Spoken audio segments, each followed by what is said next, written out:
Hello, everyone. Welcome to the second lesson in the eighth module. This is another very easy and short lesson. Here, this must be done practically, by experiments and stuff. But since it's there anyways, I'll just quickly run through this lesson, uh, trying to do simulations in the calculator itself. Anyways, we will look into the lesson objectives. They are to compare theoretical and experimental probabilities and to determine whether models are consistent with the results from simulation of real life situation. This is basically we are comparing real life situations and theoretical stuff. You will know better when we solve problems. And here the keywords are theoretical probability, experimental probability, probability model, simulations. We will come across all these words now in this coming slides. Here about theoretical and experimental. Theory is something we derive by calculation. Experiment is something we do it in real life. The simple differentiation is theoretical is what is expected to happen, whereas experimental is something that is actually happened. A simple example would be tossing a coin, because we all know tossing a coin, the chances is 50-50% to get a heads or a tail. So dal and dirham. So if you're tossing a dirham, a coin, there is 50% chances that the dirham will fall or the dalle, the other side, will fall. It can be anything. But there are instances where imagine you're tossing the coin and the heads or the dirham is falling, say, 5 times straight. All the 5 times dirham itself fell. Now, does this mean that probability is wrong? So you try experiment 5 times, and all the 5 times it's the dirham. Okay, and I'll write heads and tails. It'll be so 5 times the coin was tossed, heads and tails were there. So all the 5 times heads fell. So does this mean the probability is wrong? But we know that heads must fall 50% of the time, and this is 50%. That means if you're doing 5 trials, 2.5 times this, 2.5 times this, which, okay, not 2.5 times, it should be 2 or 3, right? But no, sometimes it doesn't. Now imagine you did 10 trials. Now, what if 9 times you got heads and 1 time tail? This can happen. The experimental probability is not the theoretical probability. It may not be the same. So, experimental over here would be 90% head, only 10% tail. But the theoretically, actually, it must be 50 and 50. So, why is that wrong? The thing is, when you increase the number of trials, say you do it 100 times, then this will come very close to 50. It may not be 50, you might get 55% over here and 45 here.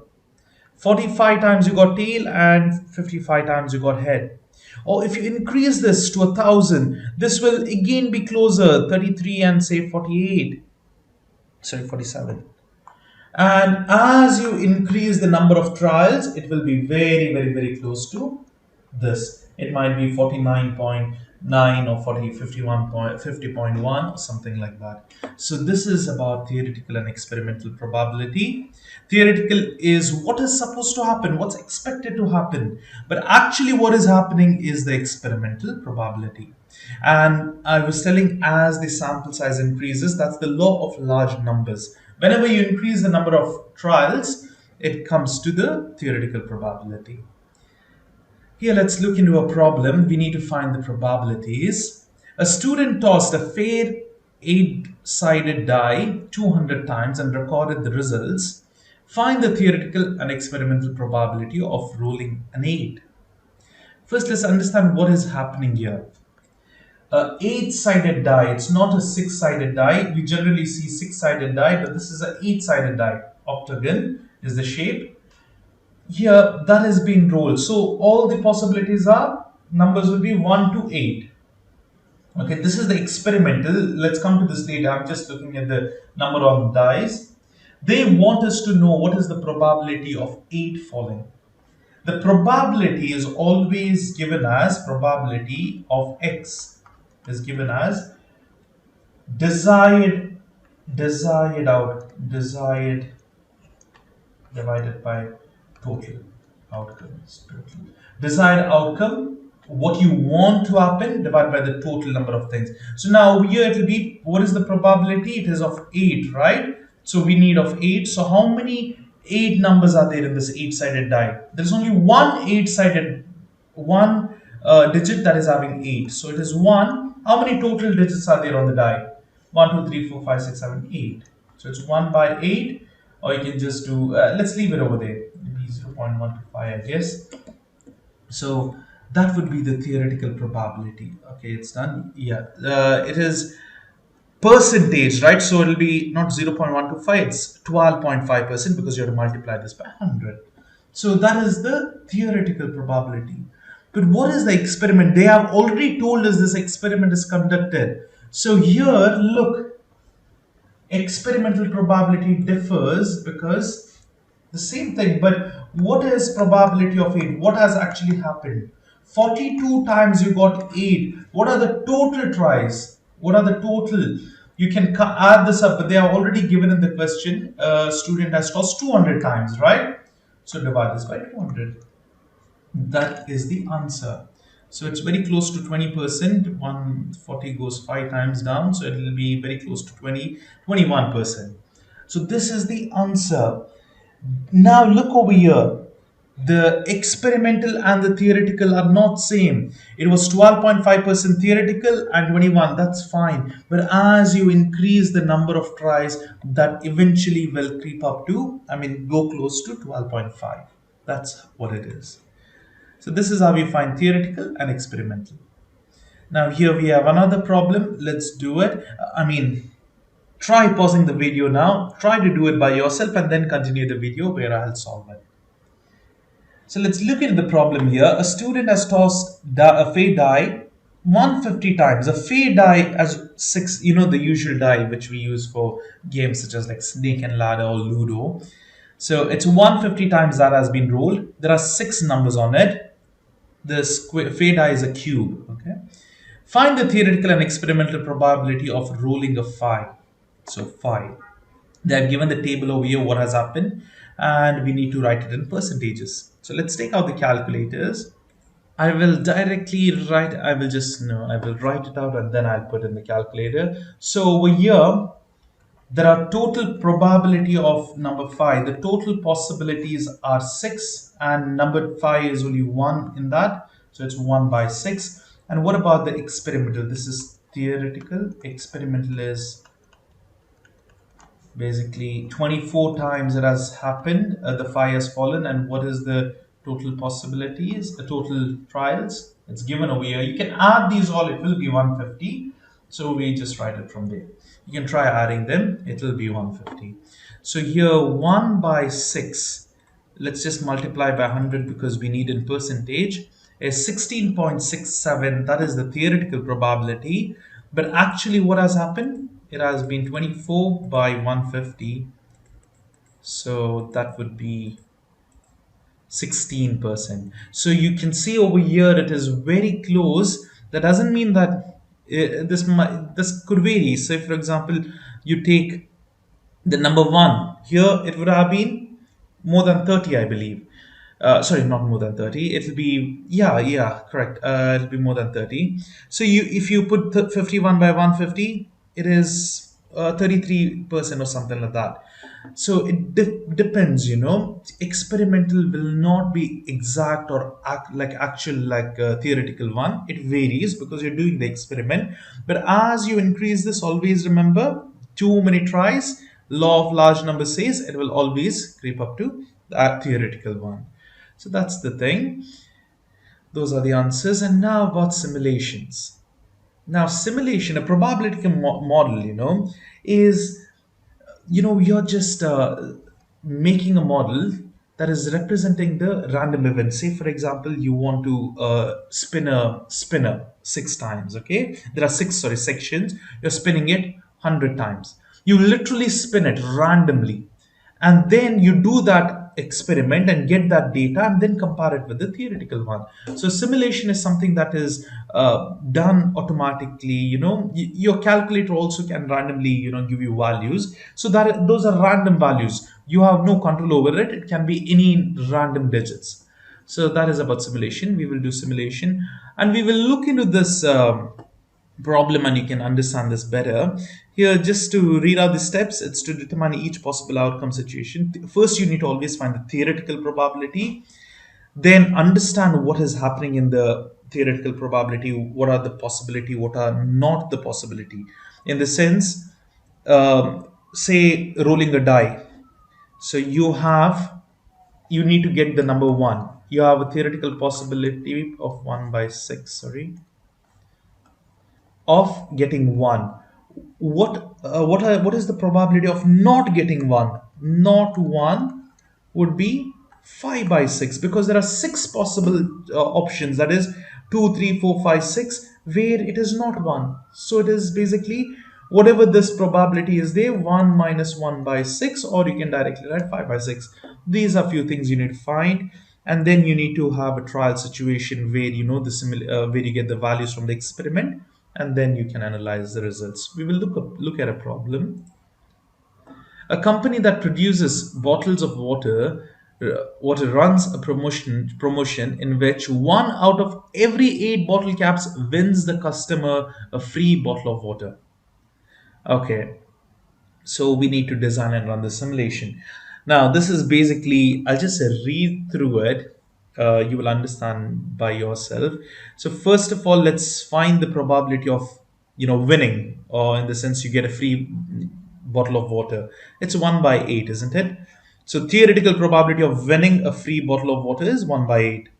What is the probability of not winning? That is 1 minus 1 by 8, or 7 by 8. Because 1 out of 8 you are going to win, so 7 out of 8 you're not going to win. That's it. So next step would be defining the trial for the situation. So what trial could you do? So of the 6 available probability tools, identify the tools that can be used for the scenario. Now this is up to you. You need to just see over here, they have used a lot of ways, so spinner or marbles or card, so that you can get this simulated. Now you need to do this experiment, right? 1 out of 8. Where can you get 1 out of 8? Not a single tossing a coin is only two choices, right? 1 and 2. It's not possible. Standard die is 1 to 6, whereas if it's 8 marbles, you can simulate this experiment. You can take 8 cards and simulate this experiment. A spinner can simulate this experiment, where you divide the spinner into 1 to 8. And basically what you need to do is make a spinner, say like this, and divide into 8 pieces, like 1, 2, 3, 4, 5, 6, 7, and 8. And then you basically spin. There should be a marker. You keep on spinning. How many times? Say 100 times, and then note down the results and use that result. That is one way. So these are the possibilities. All the outcomes can be represented 1 to 8. That's what I said. So you need to have 8 options basically. Now here there is a trial done for 100 items. Now I will show you how you can use a calculator for this. So here, let me take this. If you press alpha and random integer, so you need to tell from which to which number. Now I want from 1 to 8, right? 1, comma is given by shift and this 8. Close the bracket. You need to put this comma, otherwise it won't differentiate. And now press equal to. It randomly generates numbers from 1 to 8. So now if I have say 1, 1, 2, 3, 4, 5, 6, 7, 8, and I'm doing this 100 times, I need to press equal to 100 times, but now here I've got one possibility. And next I will do again. Then I got for 1, there's one more over here, and then 2. Same way, it just randomly generates. Do it 100 times and note down the values, which is very crazy. I would never do that. Just for understanding purpose. Yeah. Conduct the simulation. Now, basically you do the simulation by pressing, noting all the values. And then over here, you got number of trials is 100. Minimum value is 1. Maximum value is 8. That is 1 to 8. And what are the results? The number 1 was generated 12 out of 100 times. That means 12% of the time. Now here, you can choose any number. Say we are just choosing, because one out of eight bottles can win, right? So you just choose one is a winning bottle. Okay, that's it. And all the others are losing bottles. So any of these 2 to 8 means you lost. So over here, basically what happened, one you randomly do this and they got the number one 12 times generated in the trial. So there's a 12% chance of winning in real life, whereas over here the theoretical probability was just 1 by 8. How much was that? We will just go back and see. 1 by 8. Let me just use the calculator. Sorry, we have done that before as well. 1 by 8 is basically 12.5%. So there was a 12.5% chance of really theoretically winning. But even over here, you can see 12% was the experiment. It's very close, so it's fine. Okay. Now you might be thinking, what's going on? It's basically, just comparing real world data and, theoretical data. Now you might have a better problem here. Let's go through this and you can see how we can really use this understanding, this knowledge. Here, health clubs. A health club ran a promotion in which they sold tickets to their customers, and one in every 10 tickets, one free training session valued at $150. A customer complained that they bought 20 tickets in a row and did not win a prize. Run and evaluate a simulation and decide whether the customer has a legitimate complaint. Now, instead of going through all this, I'll just stop at this slide and I'll just explain you what exactly it means. First of all, just like 1 out of 8, a bottle was winning. Over here, 1 out of 10 tickets, if you have 10 tickets, 1 out of that is a prize winning ticket. Okay, basically, it's a winning ticket. That means you will get some special free training valued, which is worth of $150. But here, what happened is this customer, okay, thinking, okay, I can win at least. If I buy 10 tickets, I'm going to win once. So what he did was he bought straight 20 tickets, but he didn't win anything. So he bought 20 tickets and still didn't bring anything. And therefore he, complained. See, this is the thing. I bought 20 tickets, but still I did not win. What's the problem? Now, first of all, let's see the theoretical probabilities. 1 out of 10 tickets means 10% winning chance, and 90% you're going to lose. Okay, 90% you're going to lose out of 10. So imagine you consider numbers 1, 2, 3, 4, 5, 6, 7, 8, 9, and 10. So 1 is winning. All these are not winning. Now, just to explain it directly, let's take the calculator. Here, now I will change this random integer until 10. Now, what do you need? 1. So we need to do an experiment and check whether there is chances of not getting 20 times straight, because you bought 20 straight tickets, right? Continuously bought. So if we don't get 1 continuously when I'm pressing this, see, first one I did not get, second, third, fourth, fifth, sixth, seventh, eighth, 9, 10, 11, 12. Okay, I got it on the 12th try. But you need to keep on doing it. There will be instances where some number don't appear 20 times straight. Okay, so that means the complaint is not legitimate. Why? Because it's not a valid complaint. This is about probability. There is a chance that you will win 1 out of 10, but 90% chance out of 10 you won't win, and that can, if your luck is bad, you won't win even if you buy 20 tickets. That's what it means. So if you just keep on seeing, sometimes see 1 and 4 and 9 are coming, but I am not able to see some numbers. Maybe I did not see 3, I'm not sure. Okay, I did not get 3 from many. Okay, now I got it. But you can see it's random numbers that's being generated, but not all are repeated, all the 10 times or 20 times. Some of these will not come. So therefore, we can conclude that it's not a legitimate complaint. But imagine you had bought 100 tickets and then you still did not get, then that would be a legitimate complaint, because if you do it 100 times, I'm sure you will get all these numbers at least once. So then there might have been a complaint, there might be something, like a complaint that'd be valid. So that it could be reimbursed or something, but not for 20 tickets.